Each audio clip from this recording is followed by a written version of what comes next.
It's the Locked On Flyers podcast for Wednesday, October 16th, your daily dose of Flyers news, analysis, and high quality content that is going to take a little while for me to get over that one. Just a real tough loss there for the Flyers. Yeah, it was a tough one.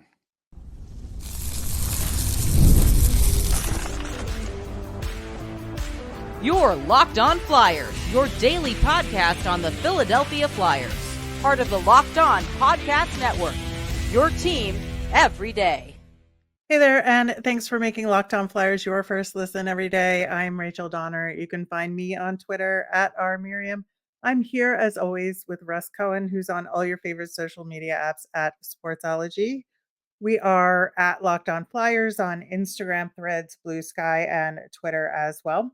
Today's episode is brought to you by Game Time. Download the Game Time app, create an account, and use the code LOCKEDONNHL for $20 off your first purchase. You can find us over on YouTube. We're on the SiriusXM app or anywhere you listen to podcasts. Subscribe to get our latest episode as soon as it's available here on the Locked On Podcast Network, your team every day. Russ, I just want to dive right into it because I think, we were just talking before we started recording. It is absolutely tragic when somebody scores their first NHL goal in a loss because they can't enjoy it the way you would like them to. And especially this kind of loss for the Flyers, I think it hurts me for Matvei Michkov. Yeah, I mean, for him, I've seen this happen to a lot of players, and it does stink, and they can't really talk about it, and because that's just the way the culture is, and it's a bummer. But yeah, this loss is it's gonna sting for a little bit. It really is. I mean, there was some good things here, Hmm. but I think, you know, obviously the Matvei Michkov of it all with 2 goals,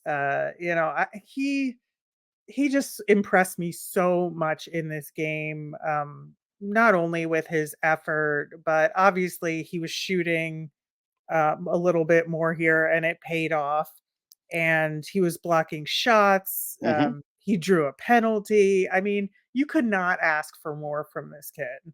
No, I mean, he had a great game. I mean, that's the whole thing. You almost feel like they asked too much of this kid, and that's an indictment sometimes of the other veterans around him. Yeah, and it is very interesting because, he got put right back on his, normal side, and lo Yeah. and behold, Yeah, and he's that's what we've been producing, saying. right? Yeah, it's just hard for him to play the offside. I just wouldn't do it. Yeah, I think eventually he'll be able to, but right Sure, now it's is just not too the early. time. Right, it's just too early in his career. Yeah. Now, I think the other thing we need to talk about, which is not so fun, but we talked a lot about the Flyers defense leading up to this game, mostly because of, the powerhouse Oilers offense there, which didn't really show up until the third period, but that's, neither here nor there because they Yeah, didn't that's stop them when it came down to it's it, right? partially because of the Flyers and partially because the Oilers were like a mental mess and just taking penalty after penalty. But the interesting thing is, the Flyers did play different defensively for the first couple of periods, and it Yeah. was working out pretty well. But then all of a sudden they had a lead, and I think because the way the game was sort of lopsided and the time factor, like you pointed out on Twitter with connecting and all of a sudden the Mhm. defense laid back again, and they were playing back again. And when you give McDavid and Drysdale a chance to just skate around and look for something, it's always trouble. Now, the interesting thing is Drysdale didn't really take advantage of Luchanko because they didn't use that matchup much. Although anybody he faced off against, he won. That was basically, my easy point is he was a beast on faceoffs. It didn't matter Yeah. who the Flyers put out; like he just destroyed it. At one point, he was at 80%, and he won a lot of late ones. So I don't even know what he ended up at. But like Luchanko had a good game. I mean, he certainly Yeah. had a chance to score. Brink got his goal. That was good for him.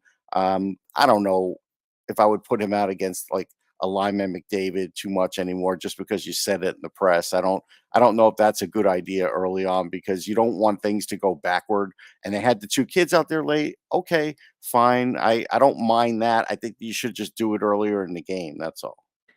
Yeah, I think so. It's, I think your point about Luchenko is good. I think he had a really solid game. I thought he handled whatever matchups were thrown at him really well, came really close to scoring. I think, the effort is certainly there because he was putting himself in the right position to Yeah. score. Yeah. It wasn't just him being a playmaker or playing his No, no, two-way no, game. no.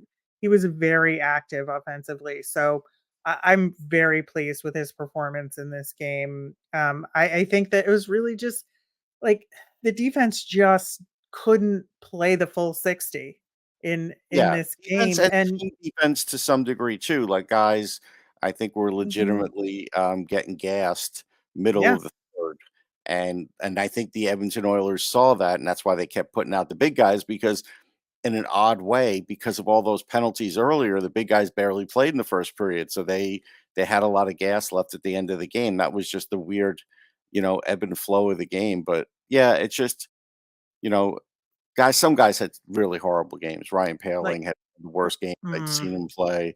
I mean, I know you have some yeah. others to mention. Well, Travis Sanheim, like, Yeah. let's be real, like, he several plays that did not go the Flyers' way were on him in a lot of ways, and it like, that overtime play, I understand him wanting to drive the net in that way, but you have to be careful about it when you're the And yeah, defenseman. and once his legs got caught up with somebody else, that was it. Took him out and gave him That was that. and that was Yeah, that. I mean, I feel bad for Urson, in a lot of ways Yeah, just because he because had a great game. I mean, he really mhm, was active and made a lot of made a great lot of plays. yeah.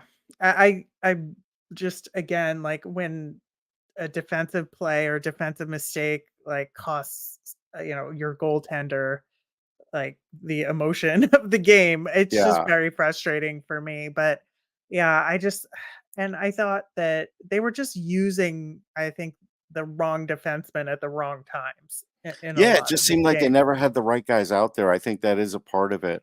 I think I'm gonna win the Eric Johnson over under pool for the year because I don't know if he's coming out of a game. I don't think Emil Andre's even gonna play. I mean, we all thought he might play today. Nope. I think he's not gonna play.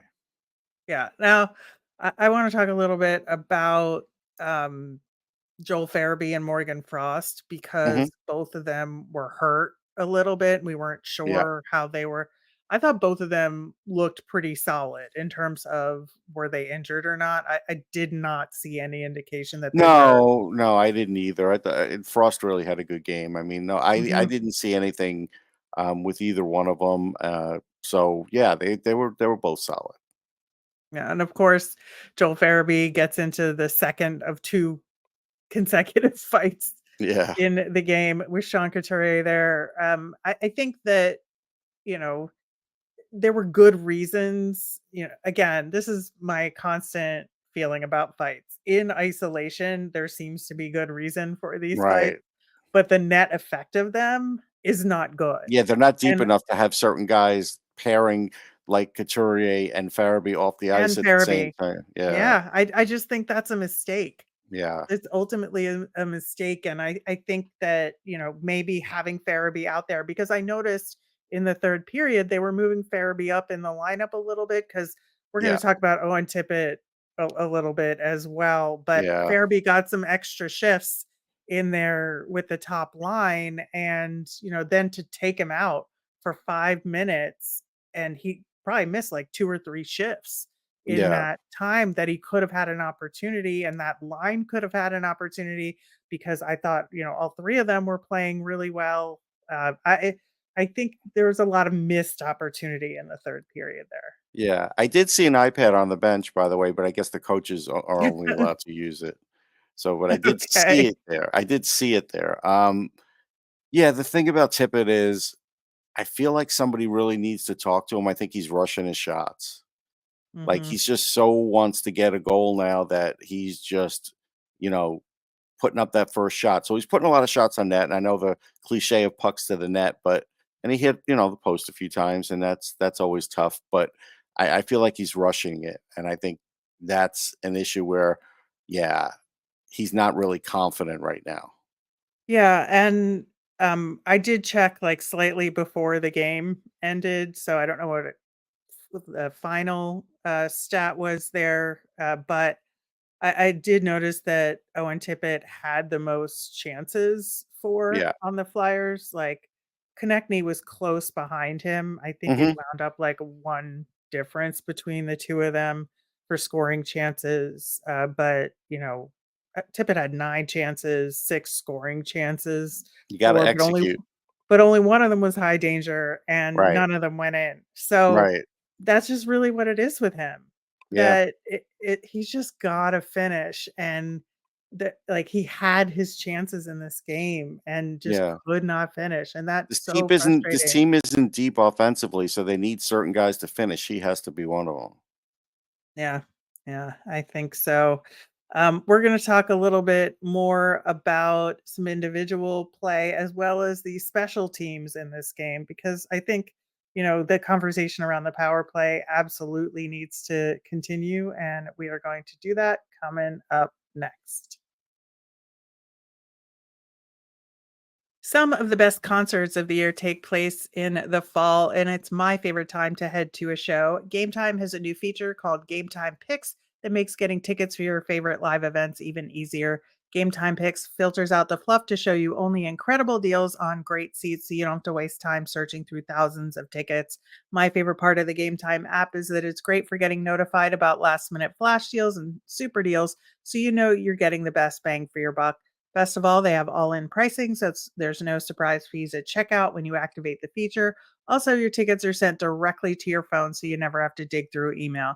Download the Game Time app, create an account, and use the code LOCKEDONNHL for $20 off your first purchase. Terms apply. Again, create an account and redeem with the code LOCKEDONNHL for $20 off. Download Game Time today. What time is it? Game time. PrizePicks is the best place to get real money sports action. Join over 10 million users and sign up today. PrizePicks is the best way to win real money this football season. Which players are going off? Which ones aren't? Make your picks in less than 60 seconds and turn your sports opinions into real money all season long on PrizePicks. You can now win up to 100 times your money on PrizePicks with as little as 4 correct picks. 4 correct prize picks invented the flex pay, which means you can still cash out if your lineup isn't perfect. You could double your money even if one of your picks doesn't hit. And Prize Picks puts their members first, so all withdrawals are fast, safe, and secure. When my picks hit, I can get my money in as quick as 15 minutes. Download the app today and use Locked On NHL to get $50 instantly after you play your first $5 lineup. That's code Locked On NHL on Prize Picks to get $50 instantly when you play $5. Prize Picks. Run your game.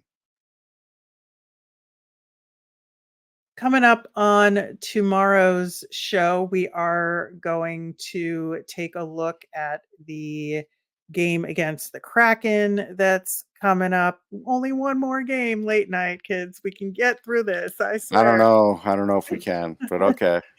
And then we're going to do an early check in on Flyers prospects around in Europe and in junior hockey and see how they're doing so far with their seasons. A lot of good starts to the season for our kids. So, very much looking forward to that conversation. Um, Talking special teams here, the power play is something that always gets harped on. And obviously, it was good early because the Flyers got 2 power play goals Right.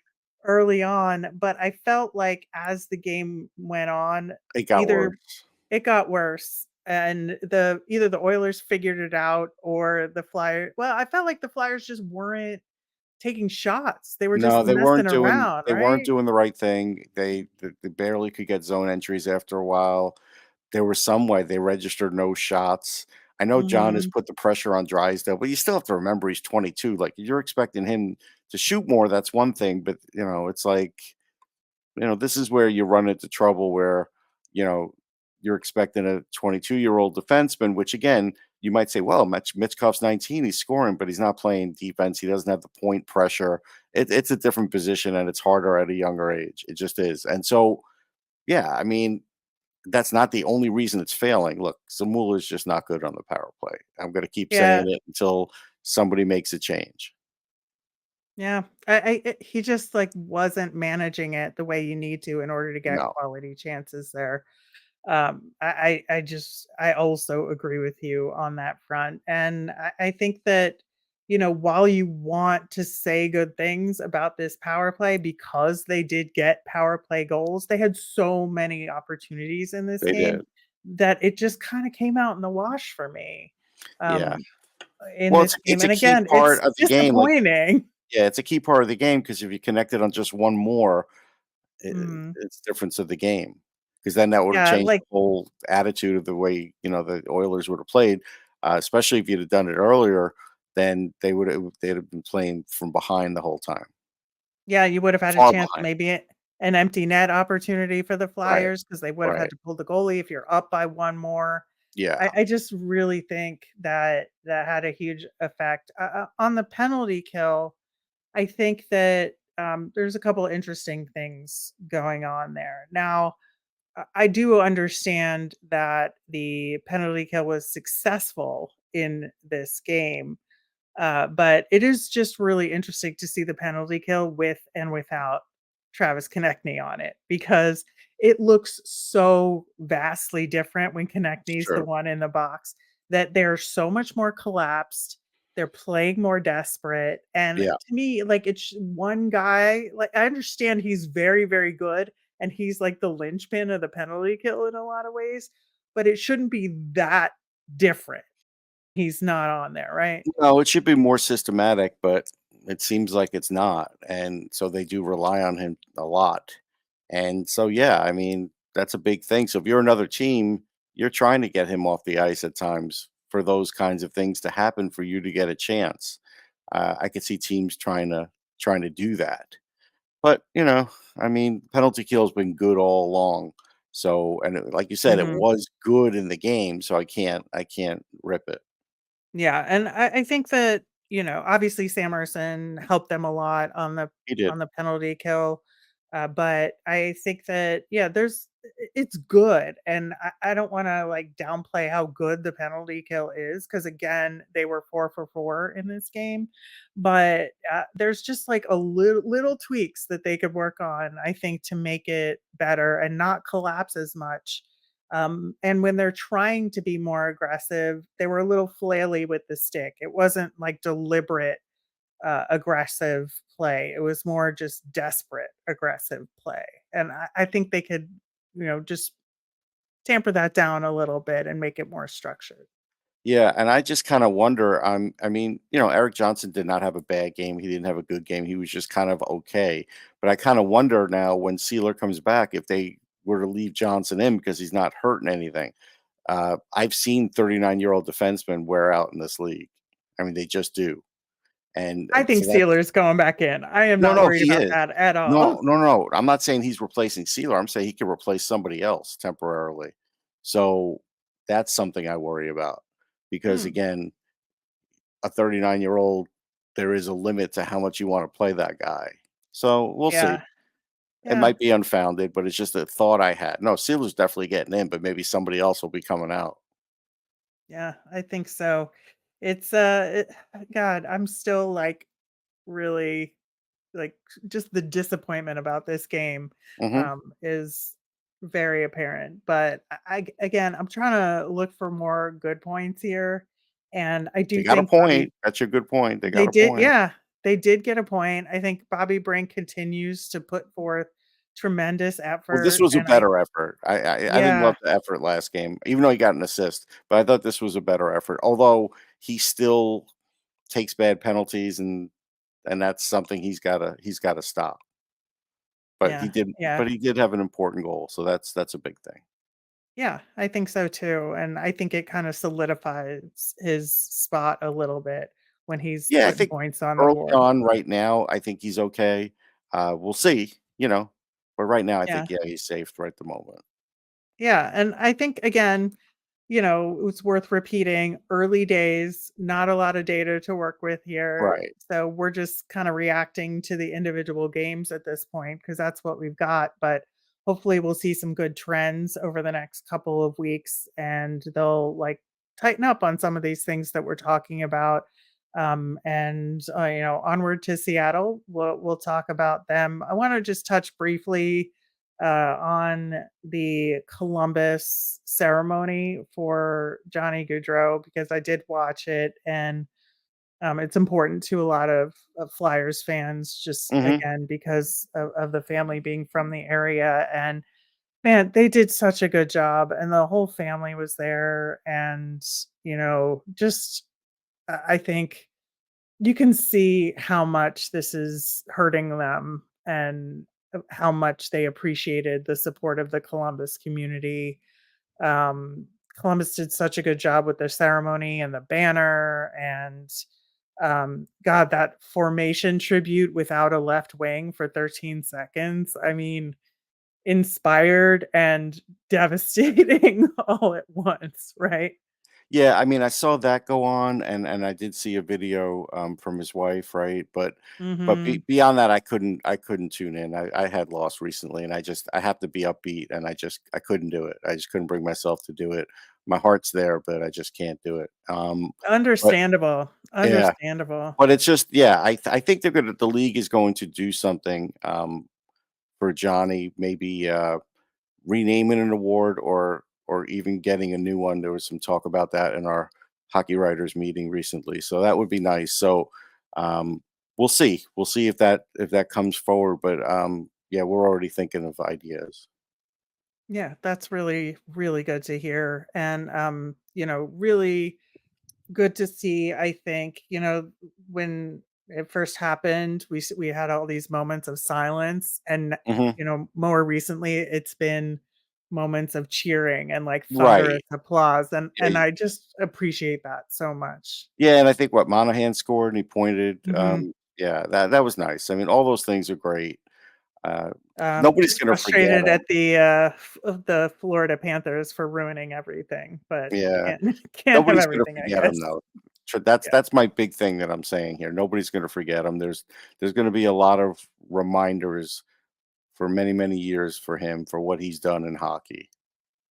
And absolutely. Well, we have your mailbag questions, and there are some really good ones there. A couple about Jett Luchanko as well. We'll get to that coming up next. Hey, NFL fans, you can start the season with a big return on FanDuel, America's #1 sports book. So when you get a hunch in the middle of the game, forget having to have dozens of tabs open. You can check out the latest stats, view live play-by-play, and so much more on the same page where you place your bets. I'm going to go with the 49ers here over the Chiefs. Let's see what happens. You'll get started with $200 in bonus bets guaranteed when you place your first $5 bet. That's fanduel.com. All right, digging into our listener mailbag. Fancy Freunds 311. I don't know how that was pronounced, but I hope I did it justice for you because this question is really good. You say, like Drysdale, when York was drafted, he was touted as more of an offensive defenseman, but last year he seemingly spent more time developing his defensive side. Now that he has made strides defensively, I feel he has been given the green light to be more of an offensive force. Do you feel like this was a deliberate approach with York? And will the team take a similar approach with Drysdale? Well, it was deliberate with York because York had always shown a good defensive side. They wanted to make good better because they needed someone who could play, in that top four. Now, Drysdale, yeah, they're still going to try and develop his defensive game, but not to the degree of York. Plus, they were playing York on his offside, right? So that's a Mm. lot to teach a young player. So I think it was the combination of that. But yeah, they're working on Drysdale's defensive side for sure. But they're still, I feel, being safe with his offensive approach, and I feel like if they were less safe, they get more results. Yeah, I think that's a fair point, and, I feel like it's been so long since last season mentally that you forget that, York had to play on his offside Right. for a significant amount of time, and that did take a while for him to get Yes. used to, and it was a topic of big conversation, leading into the season last year, so, that absolutely had an effect there, and, I do think with Drysdale, I just really feel like they just have to let him go on the power play and do his own thing, and then that's the compromise, right? So they can teach him more defensive skills at 5 on 5 and try to get him to be more defensive, or a certain kind of defensive to fit in the system, but then let him loose on the power play. That's where the compromise should be, in my opinion, right? Yeah, I agree. All right, next question. this was related to a really great discussion in our comments on YouTube about forcing offense emphasis on Michkov and Luchanko, potentially at the expense of Travis Konechny and Owen Tippett. So Flyboy Easy3 said, I would argue the effects of having either would benefit the players on their line score more as the Flyers to play a rebound style of offensive pressure with their offensive game. Michkov will score. That isn't a question. The question is, will Luchanko be able to make his line mates better with his puck moving and playmaking abilities? And will he find his offensive game as a freshly turned 18-year-old player? Yeah, I think to some degree, he's making a few plays a game that are making his line mates better. He hasn't been able to do it for a full game. It's a big question whether he'll find his offensive game this year. And that's what you have to sort of weigh. If he, again, with what was done with the Couturier, different story. He was already, I felt like, more of a complete all-around player than Luchanko was coming out of the draft. So I think that's why they got away with it with Couturier. With Luchanko, it's like if he's playing really good defensively and he's, let's just say average to below average on faceoffs, but his offense isn't really coming through. Don't you want to have him go back and get his offense and get more points than he did last year? And then he can come back next year. I just think that's the better formula. If he breaks out, then fine. Then I've been the first to say, then keep him there. Yeah, I think for me, the issue is that his playmaking and his puck moving has been very strong, but mostly in the neutral zone, I would say. Mm-hmm. Once the Flyers enter the offensive zone, that skill hasn't been able to translate quite as much into actual scoring opportunities. And so that's where I see the difference. And that's where I think he would benefit from focusing on that a little bit more at the junior level, because the rest of it is already there. We've seen it. And I think he's super talented on that front. I think he needs to work at it in tighter spaces against tougher competition in order to make that playmaking side of his game more effective. Yeah, I agree. That's good. All right. Steve over on YouTube said we responded to his comment last time, but this time he had a really good technical question about Jett Luchanko. And he says, if Jett plays 2 games this year, can he play 7 games next year and be sent down again without burning the first year of the ELC, or is the slate wiped clean and he can do another 9 games next year? I think he could do it. Go ahead. Yeah, I was going to say he can do it's each year because he's so young. Right. It's each year. Yeah. And so you could just fall short of 9 each time and that's fine. Yeah, exactly. And, it is simply because he's that young, because it's if you turn 18 on September 15th of your signing year, you can slide it for 2 years unless you turn 19 between, September and December. But he's not going to turn 19 until next August. So Which is he's crazy. in the clear. So the game count does reset for that second season. I don't see a world in which he slides for 2 years. No. But I think that would be too much time in junior. But I think that knowing that that's there is a good thing. It's a good thing just in case he were to get injured or something happens. Mm-hmm. You never can account for that. Yeah, it's definitely an insurance policy here. So hopefully we won't need to use it, and he'll be a full-time Flyer starting next season. Again, this season it remains to be seen depending on how he continues to play. There were several comments on the team at this point being too small and they're getting pushed around physically so far. And I think it was worth having a little discussion on that. So Russ, do you think that's the case, or is it just the younger guys needing to gain more experience to avoid the hits or getting bigger and getting stronger? Yeah, I think it's the younger guys. I don't look at them as a small team. I think they're bigger than they used to be. I know if they put Andre in the equation, maybe that changes that a little bit. But I still feel like they're big enough. I think, look, Michkov is doing what he can with that part of the game, but he's going to get overwhelmed by certain players, and Luchanko definitely did. There's just no way around it. They just don't have man strength yet, either one of them. That's no shame to them. That's just nature. So you look at it and you say, all right, yeah, there's a bit of that. They don't have Nick Seeler in there, so they're missing some of that bite too. And that's a big deal because all of a sudden Eric Johnson's not physical. So, if you're subbing in Right. Eric Johnson for Nick Seeler, you're losing a lot of physicality there. So I think that's the equation of it. Yeah, and I think where the Flyers are in terms of this rebuild and player development, it's just kind of a natural thing that's happening this season, and it's not like a fault of management or these No, players. It's just like, okay, here's the players that we have that make the most sense to be on this team. They're not quite as big and strong yet because they're a little younger, but they'll get there and everybody goes through this. It just happens. We have a couple of them right now that it stands out for in the game so far. yeah, because I mean Forrester has good size. He's physical. Now, is Mhm. Tippett being physical enough? Probably not. Well, there's a reason why he gets Lady Bang votes, right? Because he's not that guy. He'll never No. be that guy. No, but And he could do a little bit using his size. You don't have to jam guys into the boards, but you could do a little more pushback. You could. yeah, I just feel like he's the kind of guy that's more like inwardly emotional and Right. is like hard on himself. And so when he gets frustrated, he takes it out on himself and he doesn't just go throwing hits. That's just Yeah. not who he is, No, that's right? true. You're right about that. So I think that, that's just the case with the personnel we have, but it's not a bad thing.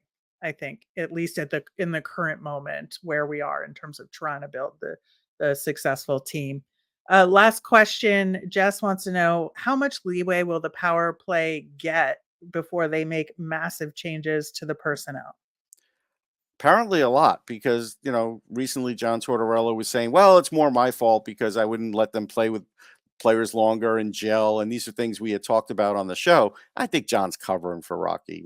Rocky's been loyal to him, so John's being loyal to Rocky. Is it a good idea? No, it's not a good idea. If it were up to me, he wouldn't even be there now. Uh, I would only give him 10 more games, but I have a feeling they're going to be a lot more lenient than that. John's in charge of it. Yeah, and I think that's where, the buck stops here mentality has to come into play because yes, Rocky is responsible for it. They have this council of people that have been trying to Nobody work else has on it. 4 or 5 guys working on a power play in the league. Not any other team I know of. Yeah, and to me, that's neither here nor there. It's the point is the head coach is the head coach, and if you assign something to, one of your assistants and they're not being successful at it, maybe it is the right move to try and get them support to try and be successful, and that's step 1. But step 2 has to be get somebody new in that position, right? Yeah, And so I think that he waited a little too long, meaning Torts, to do step 1 right. and so we should have been on step 2 by now, but we're not because we didn't do this step 1 that I'm calling getting, additional support for Rocky. But I think that ultimately it is the head coach's responsibility if a major part of the team's play isn't working right. And Yeah, I will absolutely stand by that. yeah. I agree, but there is a point where somebody from the outside. Again, what they did was they're not using anybody from the outside. That might be the answer in the end. It probably will be the answer in the end.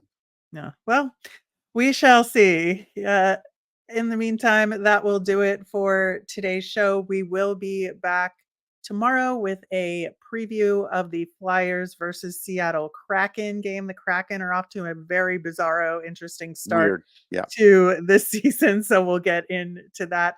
Plus, we are going to do a check in on Flyers prospects around junior hockey and Europe to check in on how their seasons have gotten off so far. As a reminder, we always want to hear from you. If you want your question answered in our mailbag segment, like we just did, let us know on Twitter at Locked On Flyers. You can email us at lockedonflyers@gmail or comment over on YouTube. I'm Rachel. I'm on Twitter at rmiriam. That's RMIRIAM.